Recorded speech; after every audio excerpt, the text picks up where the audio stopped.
మాజీ మంత్రి హరీష్ రావు మీడియాతో మాట్లాడుతున్నారు. ఆయన ఏమంటున్నారో చూద్దాం. మేము అసెంబ్లీలో అదే చెప్పాం, పబ్లిక్ మీటింగ్లో అదే చెప్పాం, ప్రెస్ మీట్లో కూడా అదే చెప్తున్నాం. మా స్టాండ్ ఎక్కడ కూడా మారినటువంటిది లేదు. ఈరోజు మళ్ళీ ఒక్కసారి బట్టి గారికి, రాష్ట్ర క్యాబినెట్కు, రాష్ట్ర ప్రజలందరికీ కూడా స్పష్టంగా ఆధారాలతో సహా, నేను ఏది కూడా ఉట్టిగా మాట్లాడను.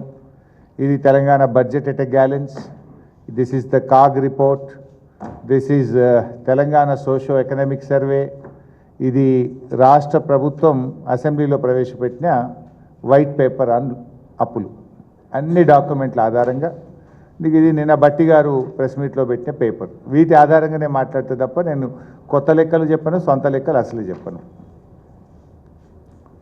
సరే, అసలు ఎందుకు ఈ కాంగ్రెస్ ప్రభుత్వము, బట్టి గారు ఈ తప్పుడు ప్రచారం చేస్తున్నారు? అసలు దీని వెనుక ఉన్న కథ ఏంటి? దీన్ని ఒక్కసారి అర్థం చేసుకునే ప్రయత్నం చేయాలి. ఎన్నికల ముందు అడ్డగోలు హామీలు ఇస్తూ పోయారు. అడ్డగోలు హామీలు ఇస్తుంటే కొంతమంది విద్యార్థులు ఒక మీటింగ్లో బట్టి గారిని అడిగారు, బట్టి గారు మీరు ఇంతగానో హామీలు ఇస్తున్నారు, ఇవి నిజంగా ఆచరణ సాధ్యమా? మీరు చెప్పిన హామీలన్నీ అమలు చేయాలంటే 3 అంతల బడ్జెట్ కావాలి, how will you do it అని అడిగితే ఆయన గారు ఏమన్నాడంటే, 100 ఏండ్ల చరిత్ర కలిగిన కాంగ్రెస్ పార్టీ, డబ్బులు ఎలా సమకూర్చాలో మాకు తెలుసు, గ్యారంటీలు ఎలా అమలు చేయాలో మాకు అపారమైన అనుభవం ఉంది అన్నాడు. కుర్చీలో కూర్చున్నాక అది సాధ్యం కాదు అనేది అర్థమైంది. అప్పుడు తెలుసు, ఇప్పుడు తెలుసు. కానీ ఇప్పుడు ఏం చేయాలి? ప్రజలు అమల్చాలి.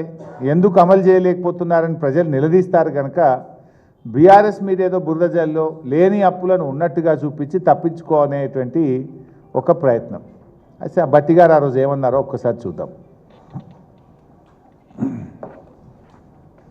మీరు రాష్ట్ర ప్రజల కోసం రకరకాల హామీలు ఇచ్చారు, కానీ ఆ హామీలు నెరవేర్చడానికి అయ్యే ఖర్చు ఇప్పుడు రాష్ట్ర ఆదాయం కన్నా 3 ఉంది. అది రాష్ట్ర లయబిలిటీస్ మీద, రాష్ట్ర అప్పు మీద భారం పడుతుంది. అంటే ఏ యువత కోసం మీరు ఇన్ని హామీలు ఇచ్చారో చివరికి వారి మీద భారం పడుతుంది కదా. మీరు దీన్ని ఎలా సాల్వ్ చేద్దాం అనుకుంటున్నారు? ముందు ప్రజలకు మేలు చేయాలనేటువంటి సంకల్పం చాలా ముఖ్యమైనది.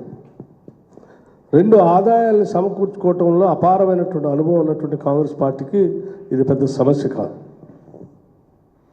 ఈయన అడుగుతున్న బట్టి గారిని సూటిగా, ఏమైంది మీ అపారమైన అనుభవం అంతా ఆడికిపోయింది? మరి ఎందుకు 6 గ్యారెంటీలు అమలవుతలేవు? ఎందుకు అప్పులు అని కుంటి సాకులు, సొల్లు పురాణం మాట్లాడుతున్నారు? ఇన్ఫ్యాక్ట్ కేసీఆర్ గారు ముఖ్యమంత్రిగా ఉన్నప్పుడు ఎకానమీ స్లోడౌన్ అయింది పెద్ద నోట్ల రద్దుతోని. 2 సంవత్సరాలు కరోనా వచ్చింది, కానీ ఎన్నడూ కేసీఆర్ గారు నా రాష్ట్రం దివాలా తీసిందనో, నా రాష్ట్రం నేను అమలు చేయలేకపోతున్నాను ఏ ఒక్కరోజు మాట్లాడలేదు. ఎన్నికల్లో హామీ ఇవ్వకపోయినా, కరోనా వచ్చినా ప్రతి సంవత్సరం ప్రతి పంటకు క్రమం తప్పకుండా రైతు బంధు ఇచ్చిండ్రు కేసీఆర్, కళ్యాణ లక్ష్మి ఇచ్చిండ్రు, కేసీఆర్ కిట్ ఇచ్చిండ్రు, 200 పెన్షన్ 2000 చేస్తా అంటే ప్రభుత్వం వచ్చిన మొదటి నెలలోనే 2000 రూపాయలు పెన్షన్ చేసి కేసీఆర్ గారు ఇచ్చిండ్రు. కేసీఆర్ గారు ఎప్పుడు కూడా ఇట్లా అప్పులనో, కరోనానో, పెద్ద నోట్ల రద్దనో మీలాగా కుంటి సాకులు బీఆర్ఎస్ ప్రభుత్వం ఎన్నడూ చెప్పలేదు. మీకు చేతగాక, పరిపాలన రాక మీ ముఖ్యమంత్రి